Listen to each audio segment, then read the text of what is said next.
I'm Brian McLachlan, and this is Deep Thought Balloon, little videos about comic stories, pop culture, and other stuff. This is my second video teaching you drawing games. My goal is to take that loose, fun energy you can get singing karaoke with your friends and apply it to drawing ridiculous pictures with your pals. You might not know its name, but you've probably played Exquisite Corpse. You fold a paper in three, and then one person draws a head on the top third, and then folds it over. Then the next person draws the middle, and folds it over, and the last person draws the feet. Then you unfold the whole thing and see how ridiculous your drawings are. You need to make sure that you draw a line over the fold so the next person knows how to line up the art. And be sure to be clear about what's empty space and what's not when you pass the paper along, or you end up with this kind of weird thing.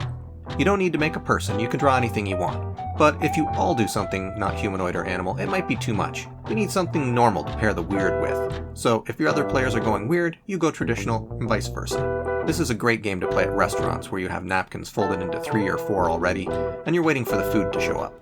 Just make sure to carry a few pens with you. The kids' meal crayons work in a pinch, but they can rip that very thin paper.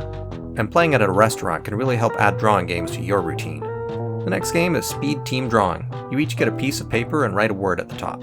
Then you have 15 seconds to draw something related to the word. When that timer goes, you hand it to the next person, and they draw on that paper, and you draw on the one that's handed to you. 15 more seconds. Then pass it along. Then 15 more. You may find that 15 is too short, but if you let it be something like 15 minutes, you'll fill up too much of that page, and be too invested in your drawing that someone else is going to add to.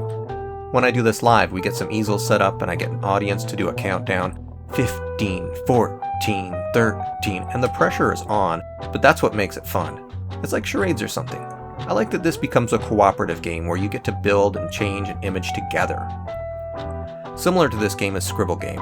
You make shapes or a series of scribbles and then hand it to the next person to turn into a drawing. Usually it ends up being a bunch of things on a page rather than a complete image, and that's okay. The point is to get you thinking about what shape is like another shape. It's also fun to take one shape or scribble and have everyone copy it, and then change it into their own thing. If you've seen my video on the importance of shape for character design, you'll probably realize that you can play this game with yourself to help generate new character designs. I find this kind of thing really helps me when I'm designing icons. In my Complete the Quest book, I used chapter breaks where I had these symbols for the locations you travel to, and this sort of iconic symbol mixture is the type of thing you'll do when you're making flags or app icons or illustrating an idea to go with an article. This game really helps build up that muscle for identifying and connecting similar shapes. Good luck and keep thinking deep thought balloons.